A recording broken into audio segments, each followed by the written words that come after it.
Os contornos da gliconeogênese. Olá pessoal, tudo bem? Sejam bem-vindos a mais um vídeo. Aqui quem vos fala é o professor Paulo Ricardo, seu professor de Bioquímica de plantão. E hoje nós vamos dar continuidade ao vídeo anterior e vamos falar sobre os contornos da gliconeogênese. Vamos entender o que acontece com aqueles precursores que nós discutimos no vídeo anterior e quais são as reações sucessivas que eles passam até chegar à produção dessa nova glicose bastante importante para nossas células, para os nossos tecidos e para os nossos órgãos.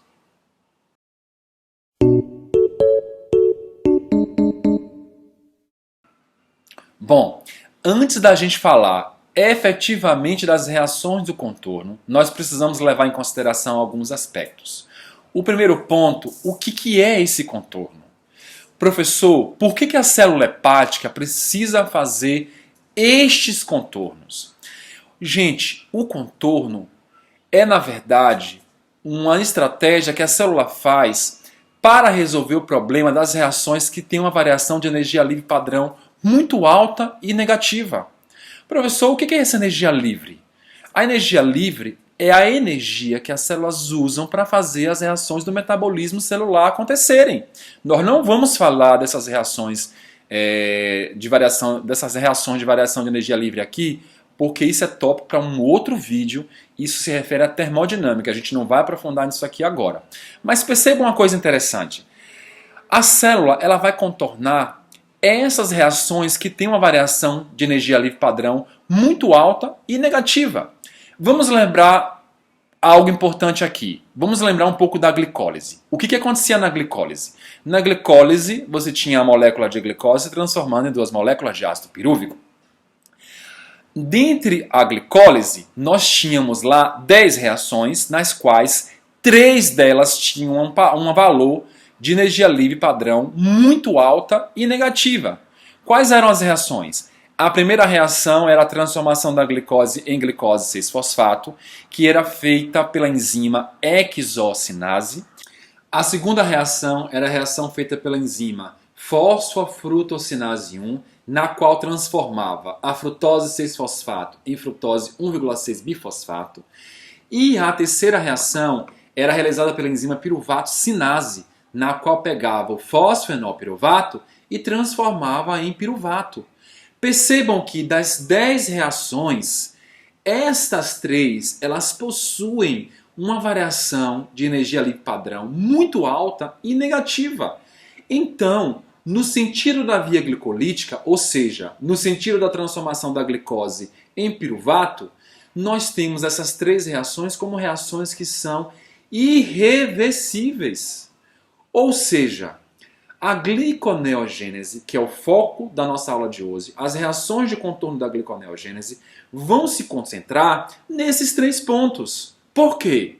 Porque as outras reações da via gliconeogênica são idênticas da via glicolítica.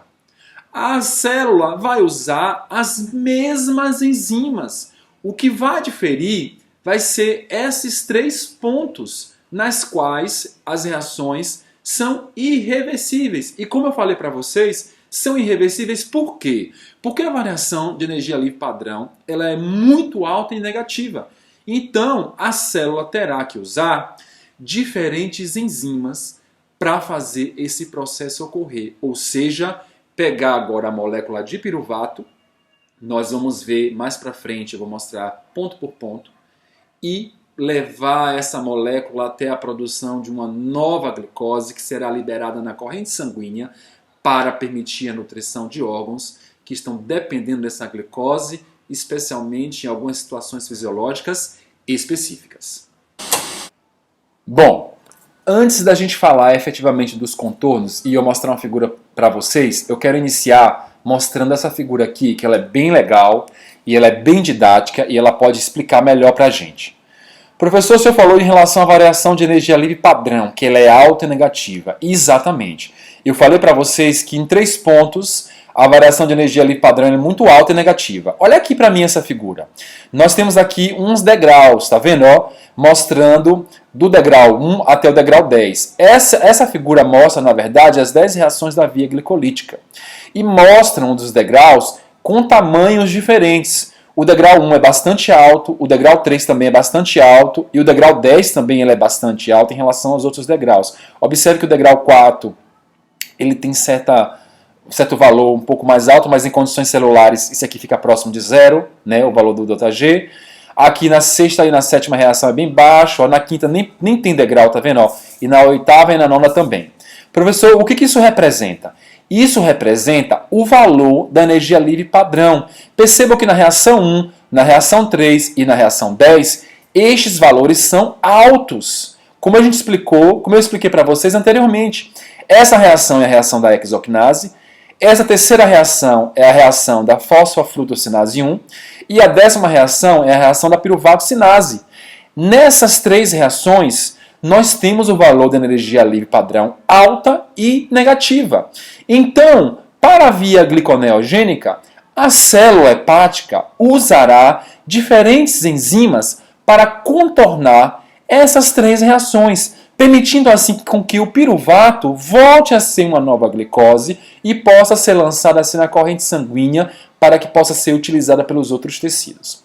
Vamos destacar mais um ponto aqui importante. Olha aqui comigo essa figura. Essa figura é uma figura também bastante legal, porque ela mostra exatamente o que eu tinha falado anteriormente com vocês. De um lado, eu tenho aqui a via glicolítica em laranja, do meu lado esquerdo da tela. E do meu lado direito, eu tenho a via gliconeogênica. A via glicolítica, ela está em laranja com a setinha para baixo, vocês estão vendo? Mostrando o sentido das reações, na qual a minha glicose, ela vai ser transformada em 2 moléculas de piruvato. E na minha via gliconeogênica, do lado direito da minha tela, eu tenho um piruvato sendo transformado em glicose. Percebam que eu tenho o primeiro ponto, na qual a glicose é transformada em glicose 6-fosfato, que na via glicolítica é feita pela enzima hexoquinase. No terceiro ponto, a frutose 6-fosfato é transformada em frutose 1,6-bifosfato, na qual é uma reação realizada pela fosfofrutocinase 1. E no último ponto, o fosfenolpiruvato é transformado em piruvato. E essa reação ela é realizada pela enzima piruvatocinase. Então, nesses 3 pontos, nas quais a variação de energia livre padrão é alta e negativa, para a gliconeogênese, a célula hepática usará enzimas diferentes. Então, o piruvato vai ser transformado em fosfenolpiruvato. Depois, a frutose 1,6-bifosfato vai ser transformada em frutose 6-fosfato. E, por último, a glicose 6-fosfato vai ser convertida em glicose. E dessa maneira, a gliconeogênese vai acontecer. Lembrem que as outras reações são idênticas, tanto para a via glicolítica quanto para a via gliconeogênica. Por quê? Porque a célula hepática usam as mesmas enzimas para que elas possam ocorrer. Mas nesses 3 pontos, a célula vai usar enzimas diferentes para fazer o contorno destas reações. Olha aqui comigo para a gente fixar melhor isso. Vamos aqui. O que nós estamos focando hoje? Os contornos da gliconeogênese. Os contornos, como a gente falou. Contornar o que, professor? De novo, contornar as reações nas quais a variação de energia livre padrão é alta e negativa. Ou seja, essas reações são também irreversíveis. Então, o que nós vamos ver hoje? Nós vamos estudar os 3 contornos da gliconeogênese. O primeiro contorno, como nós estamos vendo, é a transformação ou conversão do piruvato em fosfenolpiruvato. Então, essa vai ser a primeira reação da via gliconeogênica, a transformação do piruvato em fosfenolpiruvato. O segundo contorno, que eu vou mostrar mais para frente, é a conversão da frutose 1,6-bifosfato em frutose 6-fosfato, tá? E o terceiro contorno vai ser a transformação ou a conversão da glicose 6-fosfato em glicose. Esse terceiro contorno representará a última reação da via gliconeogênica. Perceberam o que nós vamos ver hoje? Nós vamos concentrar nossa aula de hoje exatamente nesses 3 pontos, que nós chamamos 3 pontos de contorno. Exatamente isso, esses 3 pontos de contorno, na qual a célula hepática ela vai pegar novas enzimas e transformar primeiro piruvato em fosfenolpiruvato, né? Segundo, frutose 1,6 bifosfato em frutose 6-fosfato. E terceiro, glicose 6-fosfato em glicose. Vamos ver o primeiro contorno da gliconeogênese agora, comigo? Vamos lá? Bom, essa figura aqui ela é bem legal porque ela mostra exatamente passo a passo como isso ocorre.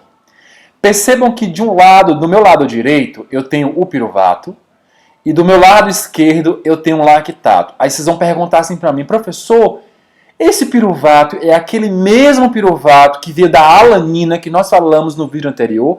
Exatamente. Esse piruvato aqui é aquele mesmo piruvato que veio da alanina. Não só da alanina, porque eu falei para vocês também que algumas reações que envolvem os aminoácidos de cadeia ramificada, leucina, isoleucina e valina, podem gerar alanina e a alanina pode gerar piruvato.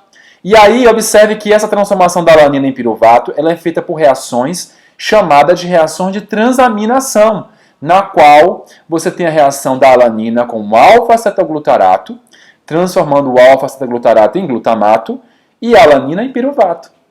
Então é exatamente isso. E esse lactato é aquele lactato que nós falamos dos precursores no vídeo anterior. Vamos primeiro percorrer esse caminho metabólico do piruvato, depois nós vamos transcorrer o caminho do lactato para a gente poder entender ponto por ponto e eu mostrar para vocês umas principais diferenças e alguns pontos bem interessantes aqui. Observem aqui comigo. O piruvato, após ser produzido no citoplasma da célula hepática, ele precisa sair do citosol e alcançar a matriz mitocondrial. Aí vocês vão perguntar para mim assim, professor, então já sei como é que isso acontece. Existe um canal do piruvato, para piruvato, aqui na membrana interna mitocondrial. Exatamente.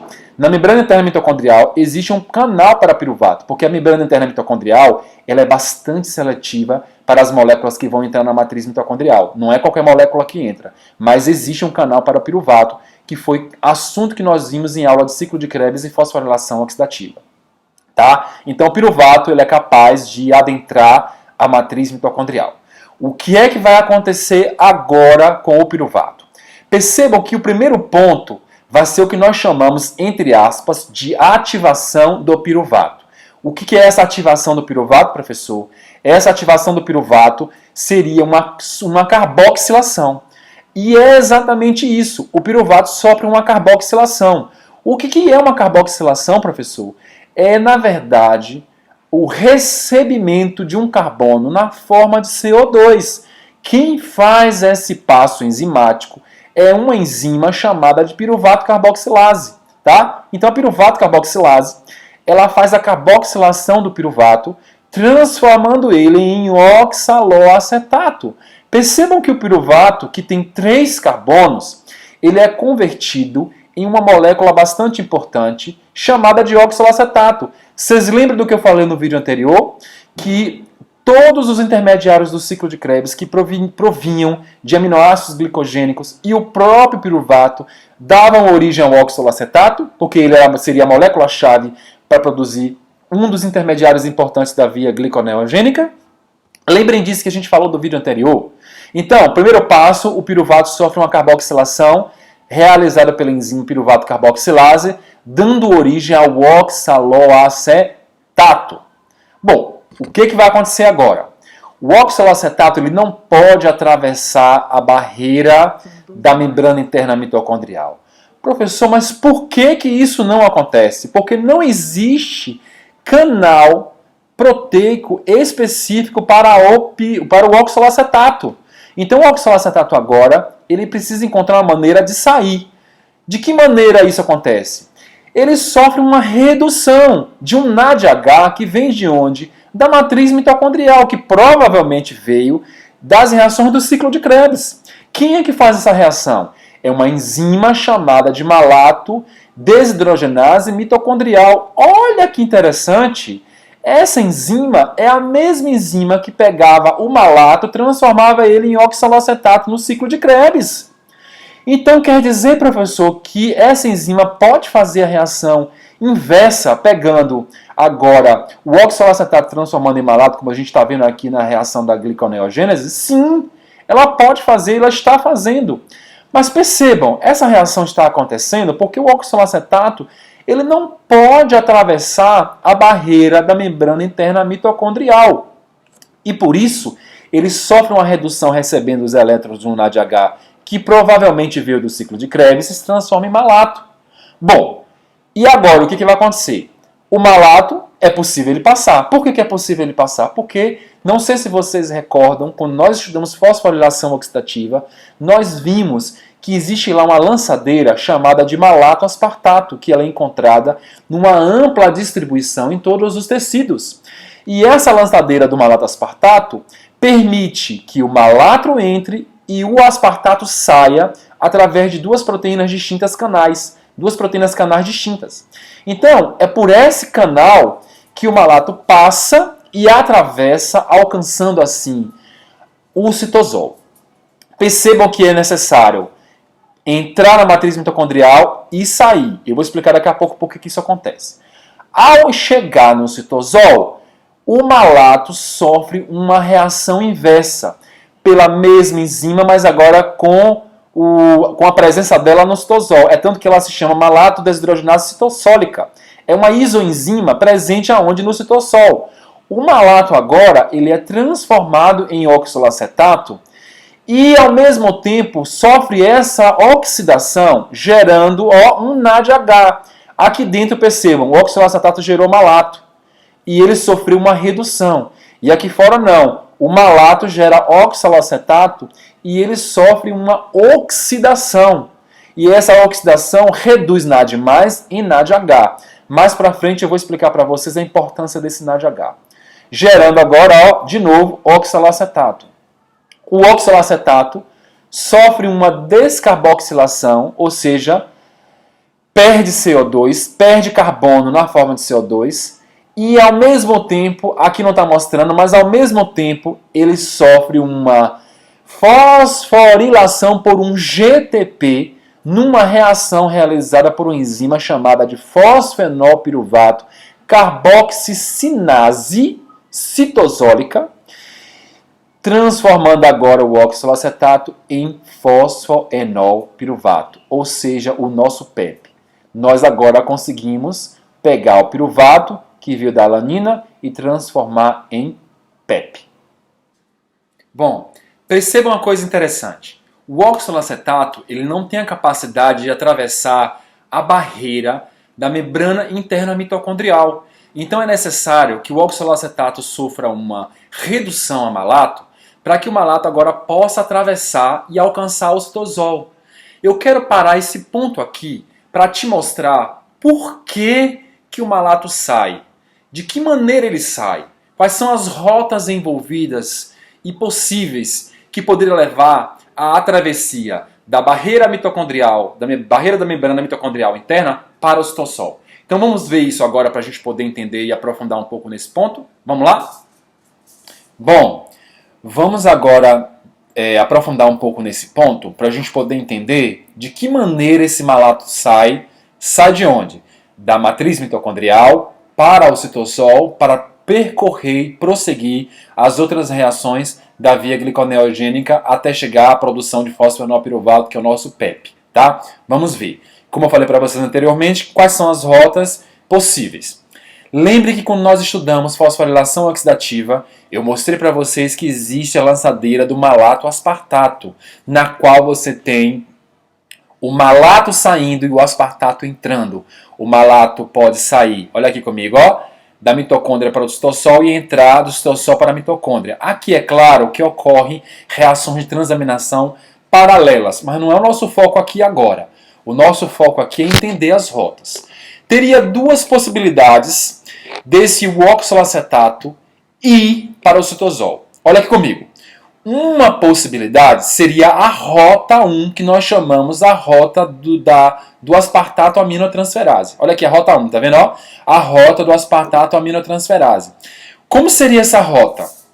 O oxalacetato iria reagir com qualquer outro aminoácido, fazendo uma reação de transaminação, dando origem ao aspartato. Olha que interessante. Esse aspartato simplesmente iria parar onde? No citosol. Essa seria a rota 1, tá? Que poderia permitir com que ocorresse a travessia do oxalacetato para onde? Para o citosol, e lá no citosol ele ocorreria uma nova reação de transaminação com ele, olha, que envolve sempre essas reações de transaminação. Lembrando do vídeo anterior, uma reação de transaminação é uma reação que você tem a troca de grupos amino. Então, ó, lembrando, uma reação de transaminação é uma reação que você tem a troca de grupos amino. Aqui dentro, o oxalacetato sofre na rota 1 uma transaminação na rota do aspartato aminotransferase, gerando o aspartato, que vai para o citosol, que sofre uma nova reação de transaminação, dando origem novamente a quem? A oxaloacetato. Essa é a rota 1. Na rota 2, que é a rota mais comum, é a rota do malato desidrogenase. O que essa rota faz? Já não tem aqui reação de transaminação. Você vai ter, na verdade, uma redução do oxalacetato, como eu mostrei anteriormente na figura passada. Uma redução do oxalacetato para gerar malato.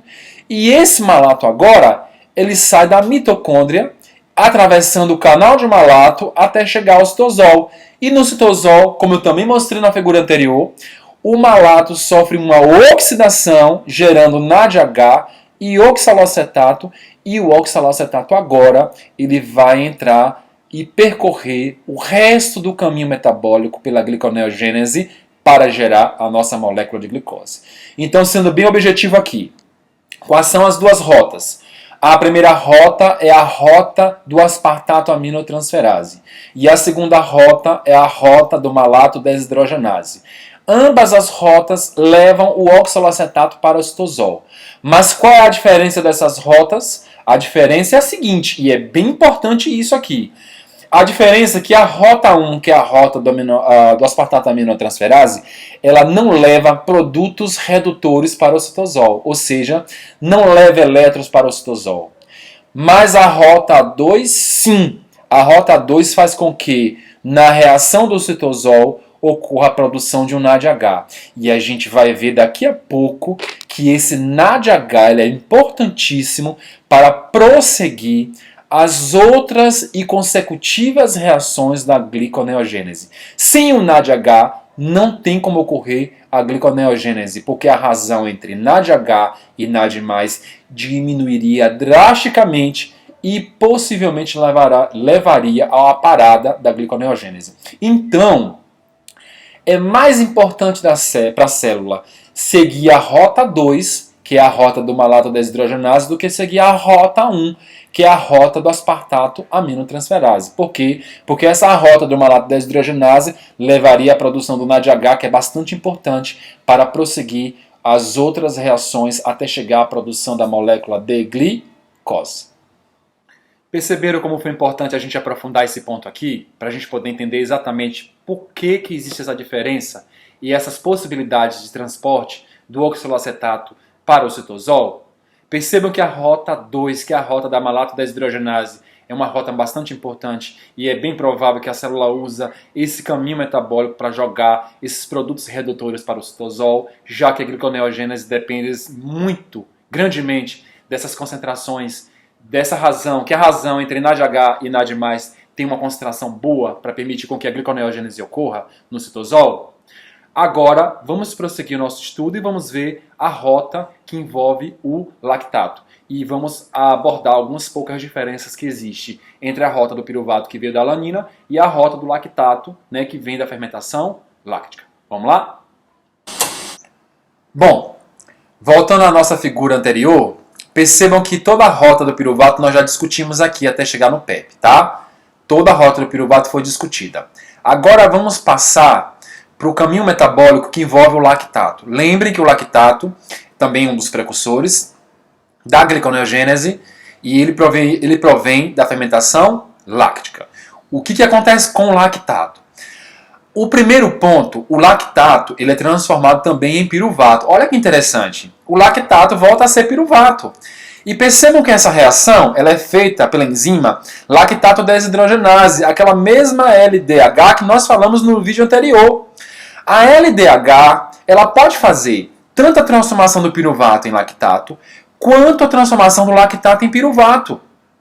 E observem o que eu quero mostrar aqui para vocês agora, que é bastante importante.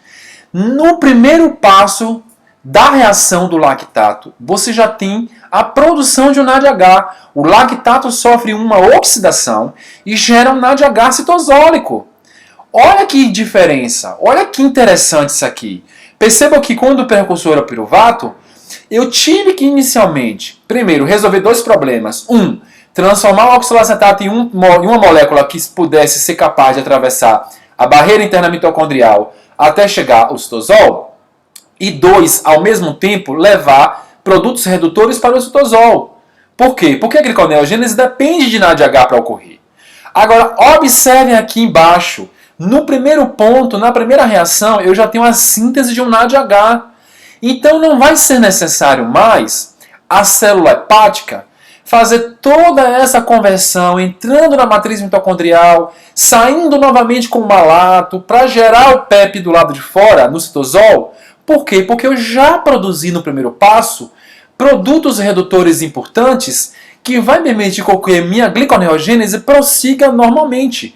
Então, quando o lactato for o meu precursor gliconeogênico, percebam que no primeiro passo eu já vou gerar um produto importante, que é o NADH, é um produto redutor importante NADH, que vai prosseguir os passos da gliconeogênese, permitindo com que a razão entre NADH e NAD+, não diminua muito, permaneça constante no citosol, e permitindo também com que a gliconeogênese prossiga seus passos. Após gerar aqui o piruvato, ele vai fazer o mesmo caminho como a gente viu anteriormente. Vai atravessar a barreira da membrana mitocondrial interna, desculpem, e vai sofrer uma carboxilação com a mesma enzima, a piruvato carboxilase. A piruvato carboxilase vai fazer o mesmo processo, transformando o piruvato em oxalacetato. Olhem, fazendo o que nós chamamos de ativação do piruvato.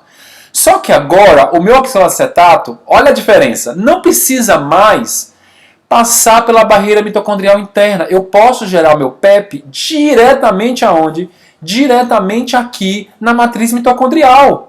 Então, meu oxalacetato, após ser gerado, ele vai sofrer uma descarboxilação, porque isso foi uma ativação, gente. Então, essa carboxilação, como eu falei para vocês, é uma ativação.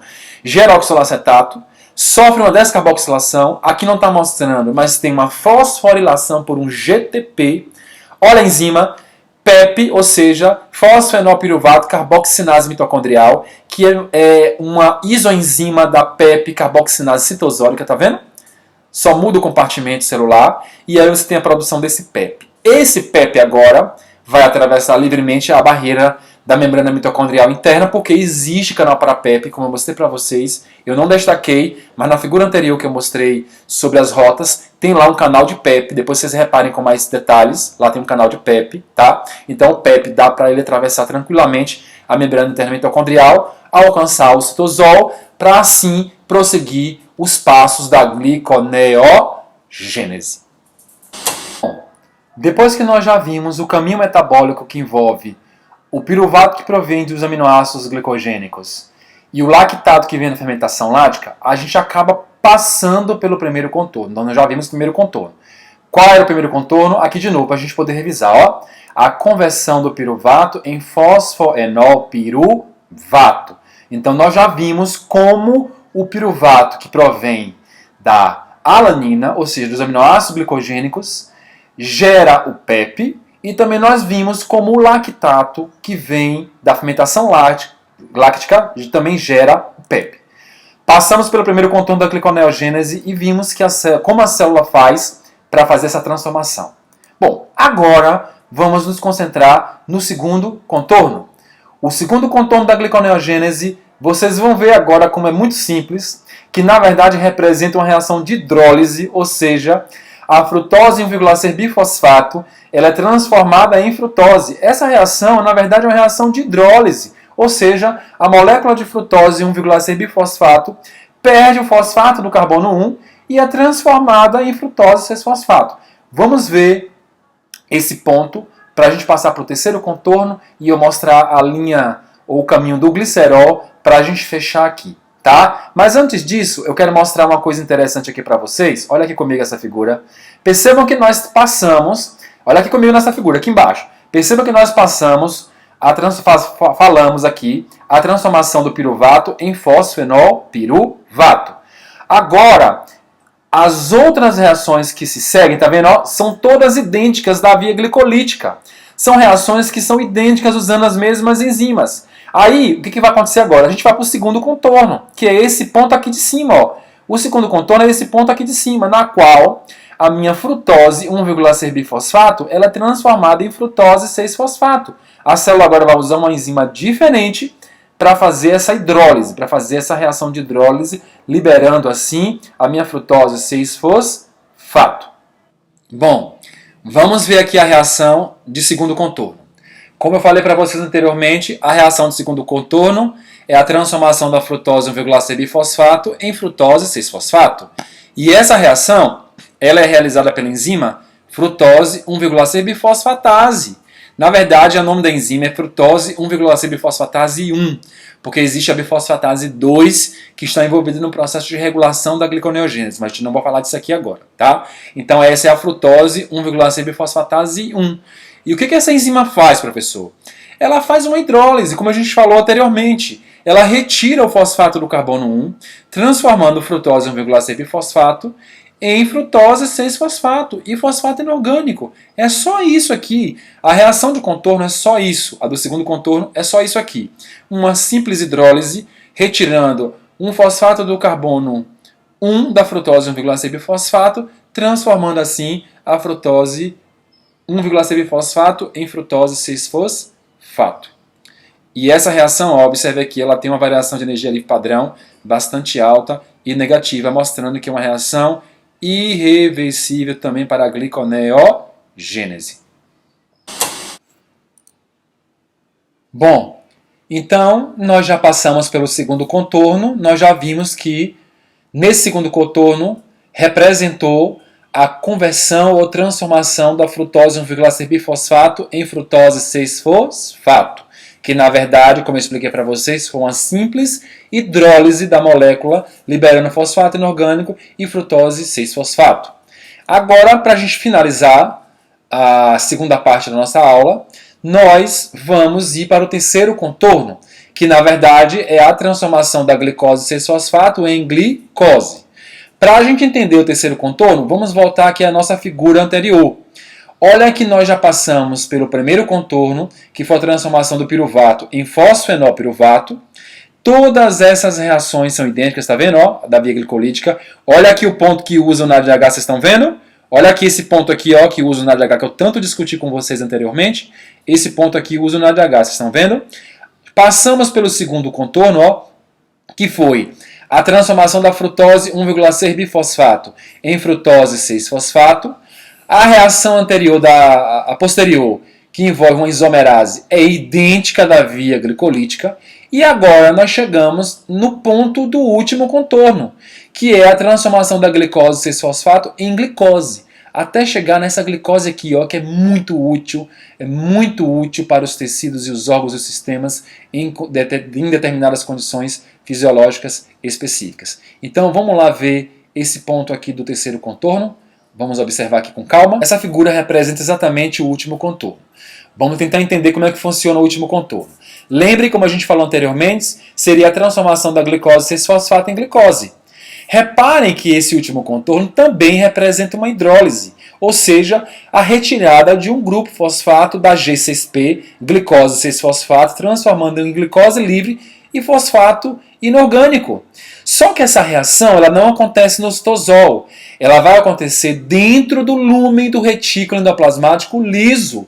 Lá dentro do lúmen do retículo endoplasmático liso vai ter uma enzima, é uma fosfatase chamada de glicose 6-fosfatase, e essa enzima ela vai ser capaz de fazer essa hidrólise, que na verdade representa a retirada desse fosfato, tornando assim a glicose livre, capaz de agora alcançar o capilar e a grande circulação para manter as concentrações de glicose normais no sangue.